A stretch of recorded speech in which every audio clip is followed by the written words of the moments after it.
Good evening and welcome along to Business Today. I'm Paul Sonko with Winnie Williams and Akochi on Sign Language.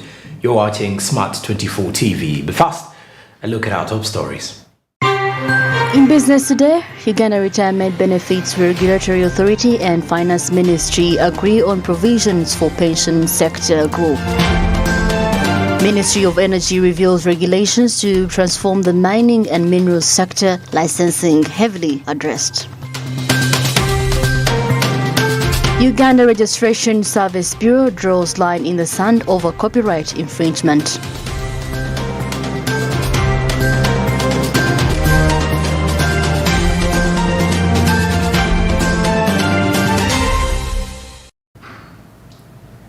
And right now, let's get right onto it as we start with the Uganda Retirement Benefits Regulatory Authority, which has revisited its pension plan.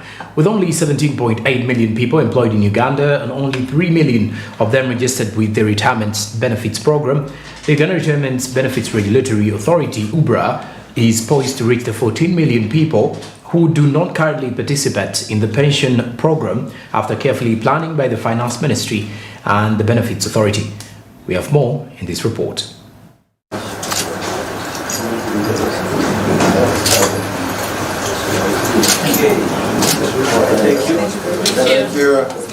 Uganda Vision 2040 builds on the progress to address strategic bottlenecks that have constrained Uganda's socio-economic development. Social security, currently a loop in the country's economy, has prompted the Retirement Benefits Authority, RUBRA, to push for gross national savings improvement from 14.5% to about 35% of GDP by 2040, despite the setbacks to execute such a plan due to financing challenges. We go to this discussion in order to see how we as Ministry of Finance, the supervising authority for UBRA, can closely work together in the effort to stimulate savings into this economy, particularly savings aimed at ensuring that people are socially protected, especially at the time of retirement. But in doing so, the state, the government can utilize these savings for development. We have seen how NSSF, for example, savings have been very central in helping the Ministry of Finance to mobilize resources which we are using for our national development. So the importance of WIBLA in regulating this sector cannot be overemphasized, because to this agency to ensure that we have so many funds operating, so many organizations that promote savings under them and are properly regulated so that the members' savings are properly protected, that savers do not lose money. Instead, they have a build-up of their resources that they are saving. So we are here, I've been here to make sure that I encourage them and to make sure that we collaborate in the effort to promote more savings, both from the formal and non-formal sectors of the economy. Because as we learn in economics, in contemporary economics, is that if you want to invest, you have to save. And so sometimes we save and we consume our savings. In this case, we are talking about saving for investment in the country, saving by the individual contributors to invest, and also savings that would help the government to invest what is being saved so that the beneficiaries ultimately earn from their savings, especially when they retire, that what they save actually multiplies several times at the time of retirement. The efforts extended to ensure cohesion with the Ministry of Finance proposes the realization to build capacity of the Benefits Authority and increase the visibility so that employees embrace the need to save. The thing we get is not all that much. I think our strategic plan was very ambitious. I think on average we had our budgetary plan for strategic plan of between 16 to 20 billion annually. But for the last 2-3 years, we've only been getting 13.7 billion, around 14. So that is short of our expectation. And subsequently, that has affected our capacity to employ. So we are working at, I think 60%, slightly less than 60% capacity in terms of staffing. So we would have loved to employ more people, but we can't because of financial resources. The employee contribution crisis and the security fund transparency was partly illustrate the limits. A total of 420 cases of defaulting employers have been forwarded to the Labour Ministry. 213 of the defaulters have been dragged to various magistrate courts across the country, locking up to 200 billion shillings, and hefty penalties are now among the considered remedies. Yeah, of course, it is unimaginable to have a regulator being weaker than the agencies they regulate. So you need to see a strong regulator, especially when All right, now away from that, we now take a look at the minerals and mining regulations. Government has set out to operationalize legislations governing the extractives industry in an attempt to give power and preference to national interest. The regulations both intend to streamline the key areas in mining and mineral utilization at the backdrop of the Mining and Minerals Act. Uganda's extractives industry is currently one of the fast-growing sectors, especially with the ongoing developments in oil and gas. Meanwhile, a catalogue of other minerals such as gold, copper, rare earth elements, among others, are to the collection. Regulations to oversee involvement and utilization of such have been drafted, as revealed by the Energy Minister, Honorable Ruth Nankabira. In line with the National Development Plan 3 and the NRA Manifesto, the new Act speaks to develop a mining sector to catalyze agriculture and broad-based growth and development of downstream linkages into value addition, industrialization, and manufacturing. There are minerals that facilitate the agriculture sector. Vermiculite, for example, is one of those. Phosphates can also help us get fertilizers. So we want that downstream linkage, so that we can really boost the economic potential of this country. Licensing is one major area that has been highlighted. From the latest regulations, the mining license will cover a multi-dimensional threshold based on the anticipated capital investment in the project. Equity participation for medium and large-scale mining of up to 15%, participatory equity interest at no cost to the government is still provided for. Participation in the extractives industry has been challenging on all fronts, especially to the local companies, prospecting, exploration, production, all included due to financial and technical shortfalls, among others, as evidenced with the dominance of multinationals in the oil and gas sector, for instance. Given all Ugandans and this opportunity for partnerships. So if a Ugandan company, for example, it may have capital, but it may not have experience. So if it gets an international company with the experience, and for them they have capital, that would work out. But it happened that some few Ugandans partnered with the companies, first without experience and capital. So at the end, they didn't meet the criteria. Government has called upon stakeholders in the mining industry to formalize themselves with the new legislations and comply with respective provisions. The ministry has also assured that it will work closely with mining companies to ensure a smooth transition to the new regulatory framework. It's a robust, predictable, and transparent legal regime, improves mining and mineral administration and businesses, processes, and ensures efficient collection and management of mineral revenues. It also provides for the formalization and organization and progressive development of artisanal and small-scale miners through registration, licensing, and regulation. It also provides for specific sites for the artisanal and small-scale miners' operation and extends to their support services. The cost of involvement in the minerals and mining sector, plus operational technicalities, are some of the critical benchmarks for national content. The upheld regulations are, however, expected to attract more investment in the mining industry, creating jobs and driving economic growth, thanks to the distinct establishment of basics. Martha Nsima, Smart 24 TV, Business Today. All right, now the Inspectorate of Government has urged political and appointed leaders to comply and declare their income, assets and liabilities that will be done digitally in March this year, 2023.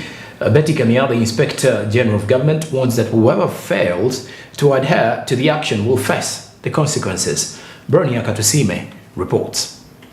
Article 233 and 234 of the Ugandan Constitution and Section 4 of the Leadership Code Act mandate that political and appointed leaders disclose their income, assets and liabilities to the Inspectorate of Government every 2 years in the month of March. The previous declaration occurred in 2021. A repeat occurrence in 2023 is likely to happen. This implies that all elected political officials from LC5 to the President, as well as the heads of the judiciary, judges, magistrates, inspectors of courts, and many others. The event will begin on March 1st and end on March 31st of this year. This exercise will be launched on Wednesday, the 1st of March 2023 in Lira City and will be presided over by the Right Honourable Deputy Speaker of Parliament, Thomas Tayebwa, who will in fact be the first declarant this declaration year. Patricia Achan, the Deputy Inspector General of Government, states that declaration of wealth by leaders demonstrates good governance and shows that our leaders are transparent and accountable of their wealth. And the purpose of this basically is to promote accountability and a principle of public trust, because when you look at the Constitution in Principle 26 of the National Objectives and Directive Principles of State Policy, it provides that all offices, all public offices are held in trust for the people, which means that all power and authority must be exercised for the benefit of the people. Furthermore, substantial penalties are linked to the law for declaring violations such as non-declaration, under-declaration, over-declaration, fabrication of facts, and anticipatory declaration. Such penalties include fines, dismissal from office, and confiscation of acquired assets to the government. Some people under-declare so that people may not know that they are very wealthy, so they under-declare. But there's provisions under the law to verify what you have declared. And if we catch that you have under-declared or even over-declared your wealth, you are liable for sanctions under the law. Politicians and civil servants wield significant control over resource allocation in their countries, as do the citizens who elect them and in effect pay their salaries through paying taxes. Therefore, an asset declaration under public inspection is a way for citizens to ensure that leaders do not abuse their positions of authority for personal benefits. It is also a way to establish importance of integrity and ethics among political classes. Bronia Katsime, Smart 24 TV, Business Today. All right, now, meanwhile, the government is set to levy tax on fish meal export. And as members of parliament and lawmakers have welcomed the signing of the Fisheries and Aquaculture Bill of 2022 into law, it comes days after President Museveni asserted to the bill, which he had initially declined to sign, returning it to the August House for reconsideration. The bill now seeks to consolidate and reform the law related to the management of fisheries products and aquaculture. Naomi Mutumba has more. The Fisheries and Aquaculture Bill 2021 was presented to Parliament by the government in an effort to streamline and restructure the fisheries sector. The bill aims to repeat the 1951 Colonial Fish Act, which was amended in 2011 to keep up with current issues facing the fishing industry. MPs from the fishing community and the lawmakers have applauded President Museveni for signing the Fisheries and Aquaculture Bill into law, calling for full implementation of the Act.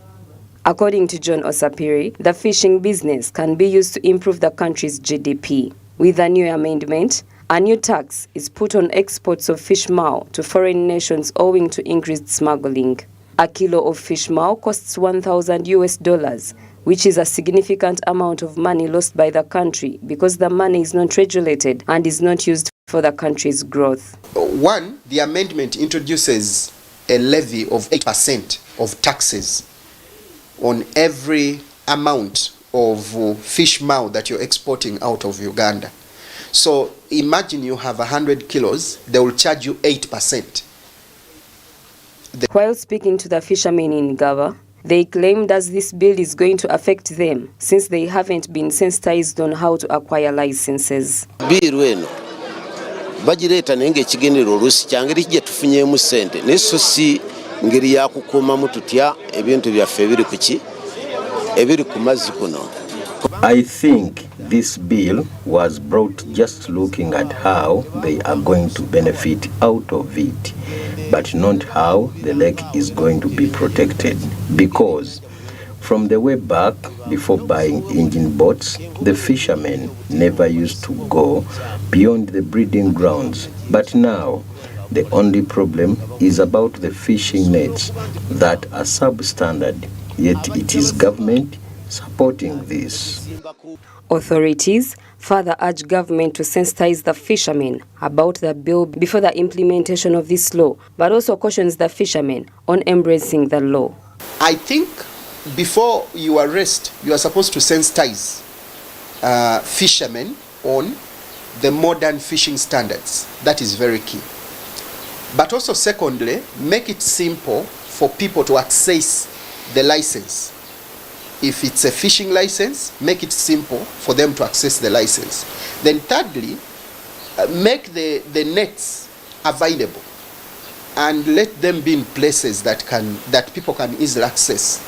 Because if you say you're giving fish nets and then people do not know where to actually find them, then what you will have is illegal fishing. As a member of parliament from a fishing community, particularly Lake Victoria, I want to encourage fishermen to embrace this law. We must do a lot of sensitization to train them because the law is in English. Most of our community are not learned in the English language and may fall on the wrong side of the law because they do not know the law. The ministry should labor to go to teach them. But two, the sections or the contents in the legislation were a collection of the views they gave us on numerous visits we made to them and when we invited them to come to Parliament. So it's a law of theirs. On May 4th, Parliament passed the Fisheries and Aquaculture Bill 2021 that, among others, prescribes a 40 million Ugandan shillings fine or jail sentence of 2 years for those found selling fish without a valid fish trade license. The bill also seeks to replace the Fish Act Cap 197, proposing government formulates a directorate that will be solely responsible for the management of the sector. The bill also seeks to regulate the exportation of fish products, and there will be a raft of punishments for an exporter or any other person who violates fish quality standards. The bill seeks the fishermen to have standard fishing nets and a license, and 8% tax levy on fish maw export. Naomi Mtumba, Smart 24 TV. Business Today. All right, now to have an insightful analysis and understanding of the aquaculture bill, especially from the legislator's point of view, we do have our reporter Samla Hanifa, who sat down with the Honorable Robert Migabde to at least understand more about how the bill will be implemented and how it will impact on the lives of the fishermen. Honorable Migabde, talking about the aquaculture and fishing bill, is this bill going to address the issues that are affecting the people from the fishing areas? You're one of the MPs that from those areas. Is this bill going to address your issues? The bill in itself has not been the only problem to the fisheries sector. The number of issues. Of course, one of them was the obsolete legislation, the bill which has had over 6 surgeries. They have kept on bringing amendments. And so there was need to harmonize all those amendments into one bill. And also the bill now Act helps in updating the current situation. Because we had the other Act, which was formerly the Crocodile Act. You can see that the law for fisheries was actually called the Crocodiles Act, fish and crocodile. So we are together with the crocodiles. So that bill, now that act has kept on changing, and then of course because of the change, the name of the law has also changed, but a lot of the content has remained obsolete.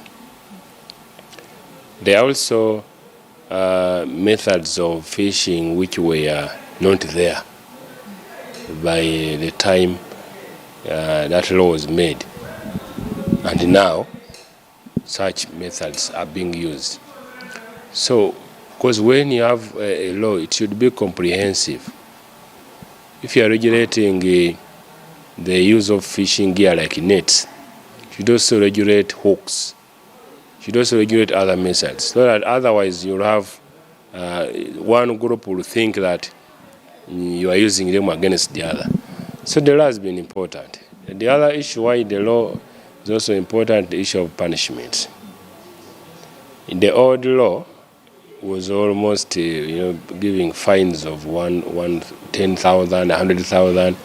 Someone is having illegal or immature fish of 50 million, and the fine is 100,000. Can even choose to deposit with the court 1 million, and it will offend that same law 10 times. Money will be there. The old law has also encouraged importation of illegal gear because it didn't provide punitive fines to those importing illegal fishing gear, and those are the biggest problem, because all these other people, 99% of the people using illegal gear don't buy it from China, they buy it from Kampala. So there was need for that. So the law is just part. But the other problems is the government has not funded the fisheries sector. It is the Ministry of Agriculture, Animal Industry and Fisheries. And always you see money for crop, you see money for animal husbandry, but you don't see a budget for fisheries. Government has given inputs like tractors, like seedlings, maize, animals themselves, cows, goats, pigs, and they have built silos, they have built mills. But fisheries, there's no single fishing net which has been given out. And these are the inputs this side. So in the fisheries aspect, the inputs are boats, boat engines, fishing nets, hooks, and so on. So this law, if it is passed, like it is now law, we had also agreed with Parliament that at a later date we shall introduce the fish levy, because the government has been collecting the fish levy from all fish exports, but they have been using the fish levy for other things which we don't know. So because this law mentioned the insufficient funding, then we have to revive this. So without this law, then you wouldn't. So basically, there are a number of things. Honorable, the issue of the army on the lakes, this has been an issue. So now that the law is in place, will it relieve the fishermen on the lakes? Because their issue has always been the army is doing this to us, the army. The issue of the army, Honorable. We should not look at the army just in relation to what they have been doing. That because so-and-so was abused, this so-and-so was shot dead, therefore the army should move. No, that's not the reason why you are saying that the army should move. We are saying that the army should move because that is not their mandate. So the mandate of keeping law and order lies with the Uganda Police Force. Uganda Police Force even has the police marine, the marine police, where issues are to do with the lake, then you use marine police. So if marine police is ill-equipped, then the issue should be how do we equip the marine police. If marine police is ill-trained, then the issue should be training of that marine police or the police. Because we have seen government undertaking some other operations in the environment sector where you see operations chasing people out of wetlands. You see National Drug Authority when they are looking for counterfeit drugs. It is not the army taking the lead. Even in NEMA operations, it is not the army taking the lead. The army is there to give security to the technical officers who are taking the lead, because these are the people who have gone to school, they have studied the fisheries science, and so they can easily interpret the law for the benefit of this country and this person. So the army, we are saying that we made it clear training, and this law should be, because the proposal was that this law should be domiciled in the Uganda People's Defense Forces, in the Ministry of Defense. And I think that's a wrong thing. Defense is occupied with so many other things. So the army coming on the lake should be treated like the army going to Somalia or the army going to Congo. That they go there for a specific period with a specific assignment. That when that, and if you say that, for example, it's now over 7 years, army has been on the lake, yes, it was supposed to give short-term intervention as government prepares how to manage the lake for the long term, conservation. And because really, that was what was the intention. So we are saying now the army should remain in security. There is insecurity on the lake as well, theft and whatever. Let the army continue doing the insecurity issues and whatever, like they used to do in the past. But for now, we think the right people should take charge, including the ordinary population. Because in the law we are also saying that I think it is high time the people also came on board. Even leaders. In the past, even an MP would be beaten. We have an MP here who is disabled from Kyoga. And the reason is that he was trying to ask the army, why are you behaving like this? Then he was also shot in the leg. And he's here, disabled. So that is not the way. That's simply because the army wasn't told their mandate. And they also had a number of people, unqualified people on board. You just pick up, please come and beef us up. Anybody. And then, so that's what we want to streamline. Okay, thank you, Honorable. Honorable, the other issue is sensitizing the people, because people, the only thing, I think the only aspect they picked there, that the army is no longer going to disturb us. We are going to do everything freely. Now, who is mandated to sensitize the people on the nitty-gritties of this law now? If people have such a perception, then I think they're having a bad and actually a wrong perception. Because the bill had over 150 clauses. The clause of training, and actually the president returned only 2 out of the over 150. So in other words, the bill was not all about the army.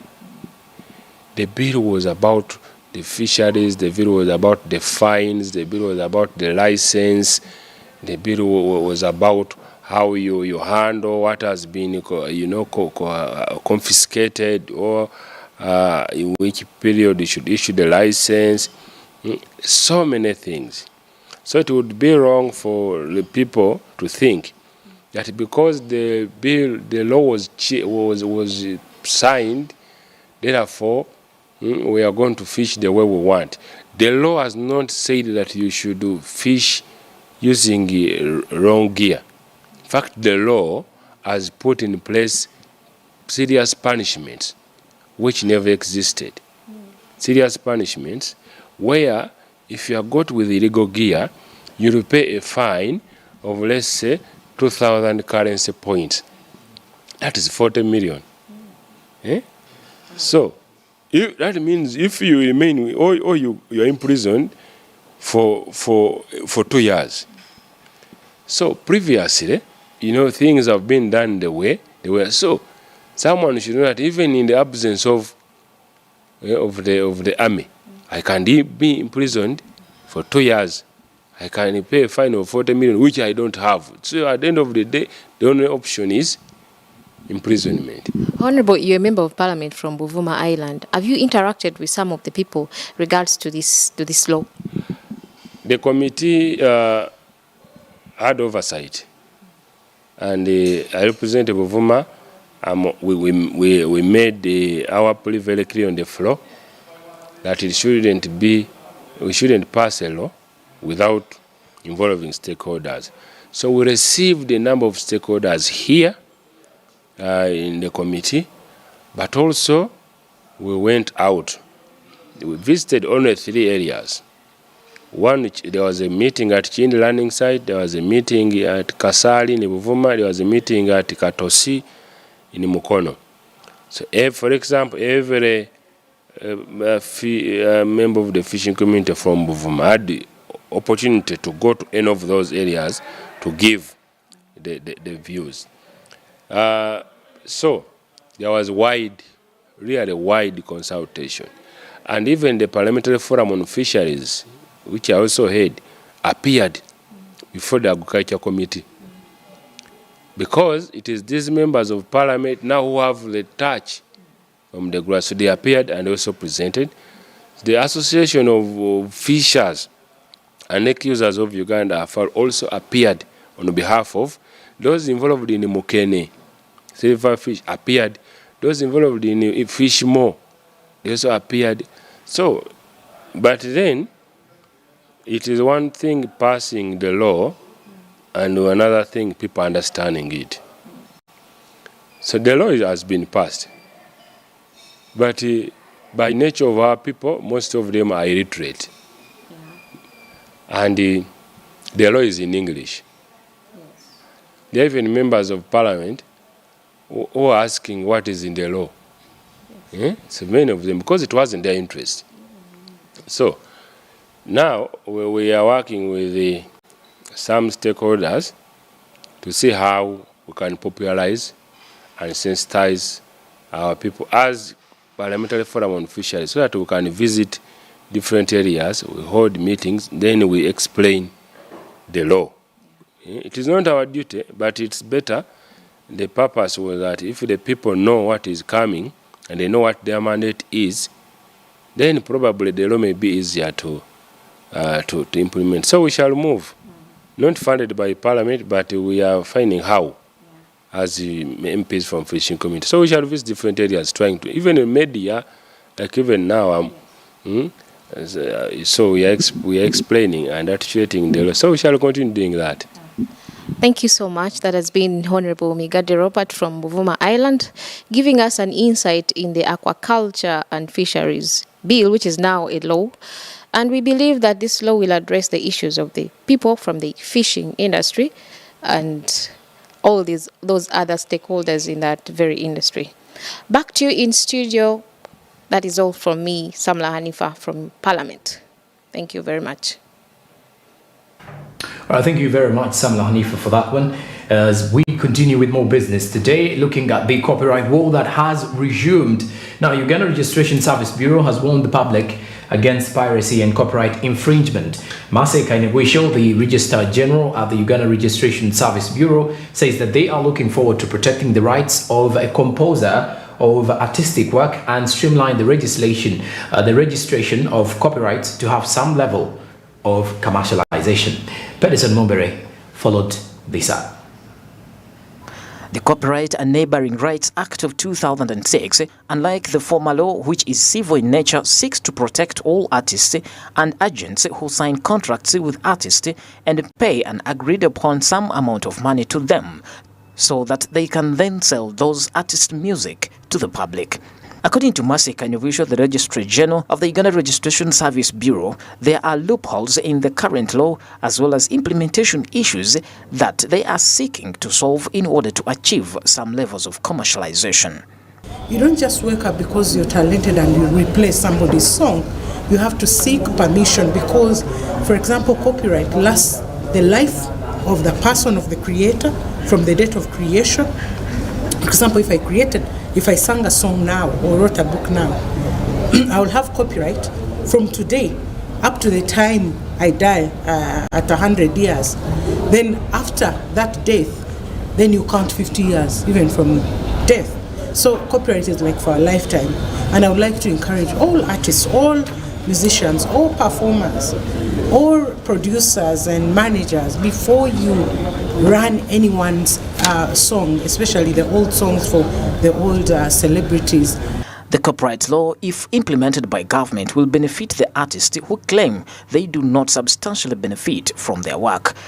Emmanuel Mulondo, the founding chairman of Uganda Talents Managers Association, UTAMA, the copyright law has not been popularized, and he emphasized the need to have a fully-fledged body to manage the copyright. First of all, they said we are disorganized, but now we are even more organized than government under the structures that I will show you.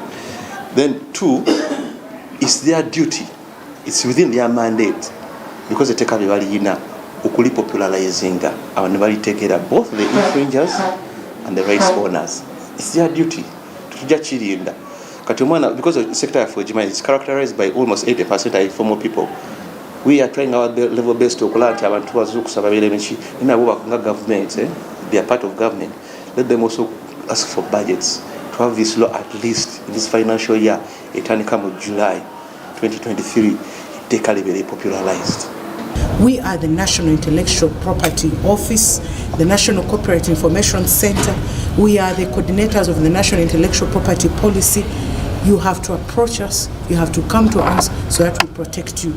However, the majority of the artists in the country are known to be ignorant of their rights due to lack of awareness. Reach out to us and we give you the right information. But what usually happens is that these people, their rights are infringed.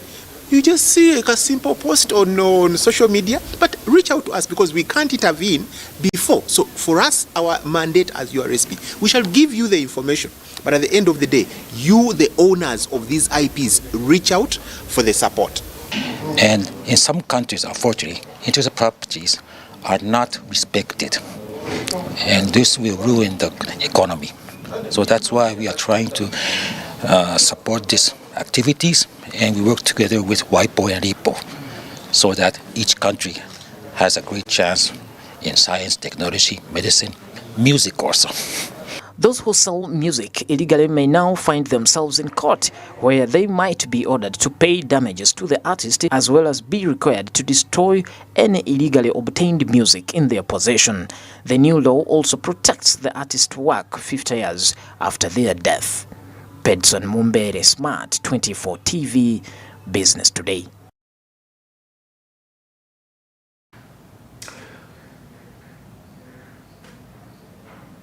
All right, now let's look at research and development, which is among the growing global investment towards socio-economic transformation. The venture into health research and development in Uganda is further inspired by the deterrent of the COVID-19 pandemic. And in this specialized assessment, Sama Hanifa transversed the health sector to understand the conviction so far.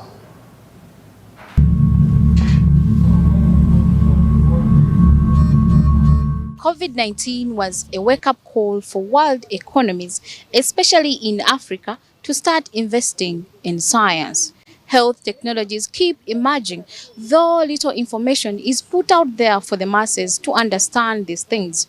Join me as I break down the messenger RNA technology that was used in making the COVID vaccine.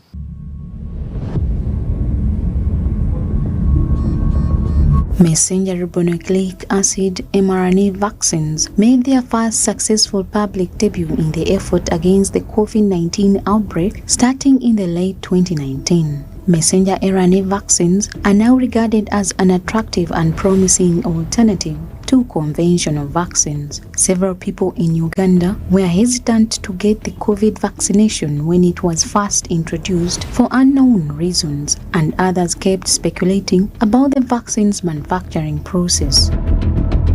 According to Dr. Driwali Alfred, the program's manager of the National Expanded Program on Immunization UNEPI, every technology takes time to be adopted. He says in the early 2000s, only 29% of Ugandans could take their children for the measles vaccine, but as of now, 90% of children get this vaccine.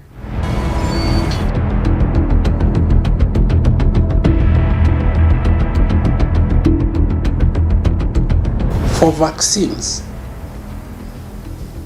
I keep making reference to 2000 because that's when I started understanding the health system. By 2000, but specifically where I was working, only 29% of children could be vaccinated against it.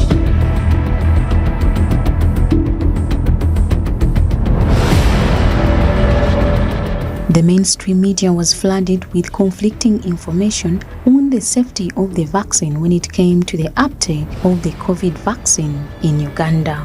Others went as far as to claim that it was a plan to reduce the world's population. But Juwali, like other scientists, recognizes the government's negligence in handling information about the vaccine. Implementing is from the side of science. It is researched and it is put out to the public. There is no government which will want to kill its people. Even a pharmaceutical company would be cautious to kill people through a vaccine which is deployed for millions. Where will you hide? So I think the story from the people's side is not well managed. Yet, the vaccines are to be taken by people. So it means whatever other people are saying, you, the media, at times give equal weight. Who is giving the right information?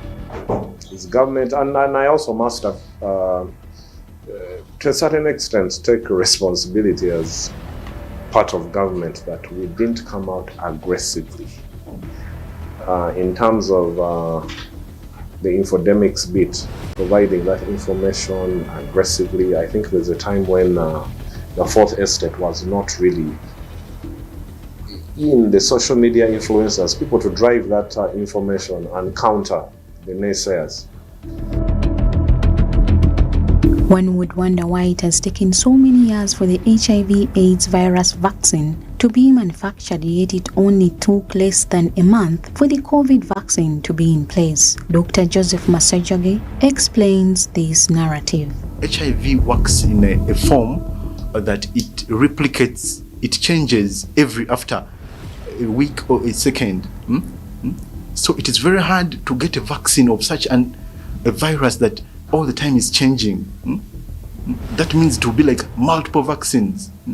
Because for it, after like a week, or it replicates into something else. So that means it will be, if you say HIV type 1 and they give you that vaccine, you will get HIV type 2 because it will be of a different makeup. It will have replicated into something else. The messenger RNA utilized in the treatment of COVID-19 has been available for a long time, and scientists have been using it to treat certain cancers. When new diseases emerge, more medical innovations are anticipated. Thus, Dr. Driwali urged Ugandans to welcome them with an open mind. As more diseases appear, more technologies will be expected. And I think people need to look at the horizon. That in the future, when new diseases appear, which I think they will appear, when new diseases appear in the future, the fastest way to fight them will be through vaccines.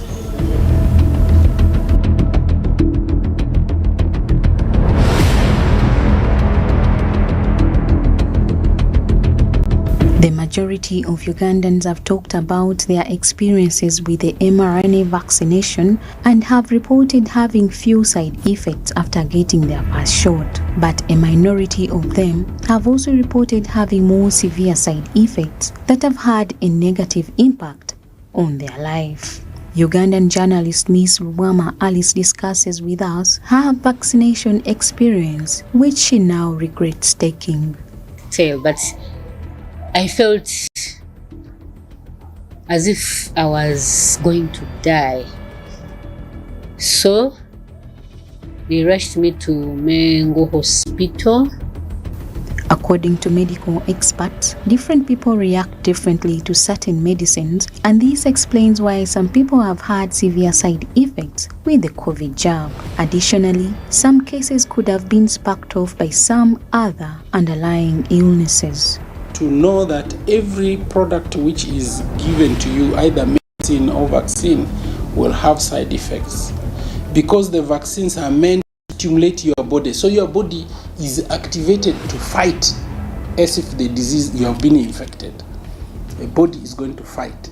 So as you fight, there are chemicals which your body produces which will cause some of the side effects. Well-developed economies had little trouble producing the COVID vaccine in a short amount of time. African governments were dependent on donations and had to import from other nations. The head of the Uganda Virus Research Institute, Professor Potiano Kalebu, claims that while Uganda has the ability to produce vaccines, finance is an issue and that the majority of their income comes from grants.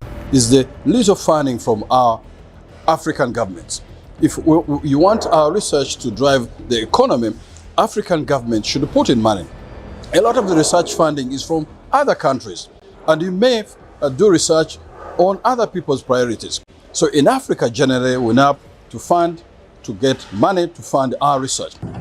According to Professor Kalebu, they had started working on a Rift Valley fever vaccine using messenger RNA technology, and they were at a stage of testing on mice before COVID kicked in, and their priority changed to COVID, meaning that they have the capacity to make these vaccines. Before even COVID, we had started working on a vaccine on Rift Valley fever. I have a PhD student who has been working on Rift Valley fever vaccine using messenger RNA. That was even before COVID. When COVID came on, through support from the president and others, we have been encouraged to work on the COVID vaccine. And my colleagues, the scientists, are now at the stage of testing it in mice, preclinical studies. It's not yet ready for humans, but they're working with my career colleagues. They haven't started, but it's very soon they will start studying in mice to test this. President Yoweri Kaguta Museveni stated during his speech at the U.S. Africa Leaders Summit at the Washington Convention Center that Uganda is said to become a pathogen economy because of its ideal weather, which favors the growth of most inputs used in drug manufacturing. The president urged global partners to support this project. There are two areas where we are moving on our own, but where we would welcome collaboration if available. This is in the areas of pharmaceuticals and vaccines.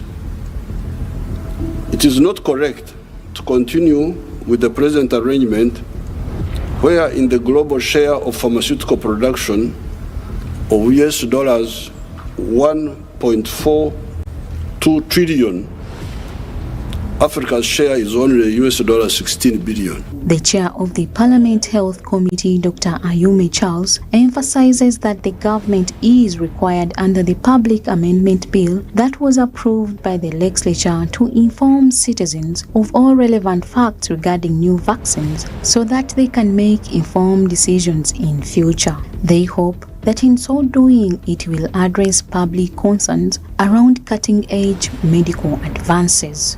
We are making these laws for 45 million Ugandans, not people who have access to Facebook, to internet, to WhatsApp. And then you go and pick a very unconfirmed study, maybe hearsay from what happened. Somebody got erectile dysfunction, just one person, maybe in Brazil or in Vietnam, and then you come and replicate, you cut out that bit. You don't show the entire build-up of the story. As Uganda invests in a pathogen economy, more health technologies are expected to flock in to the country. It is upon government and other stakeholders to avail people with all the facts about a particular technology to break the gap, especially when it comes to the mainstream media. Samlanifa, Smart 24 TV.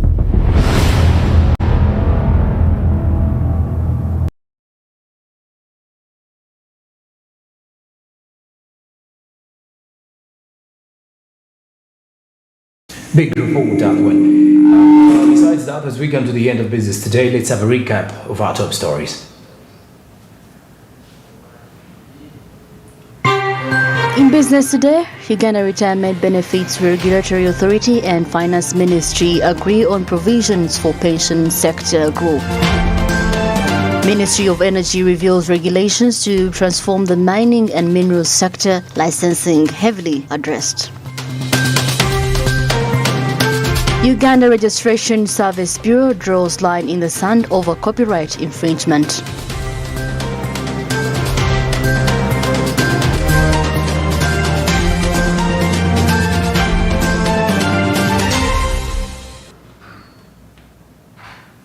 All right, many thanks for being part of business today, wherever you are. I'm Jerome Paul Sanko with Winnie Williams and Akawichi in sign language. Till tomorrow, have a good night and a good evening.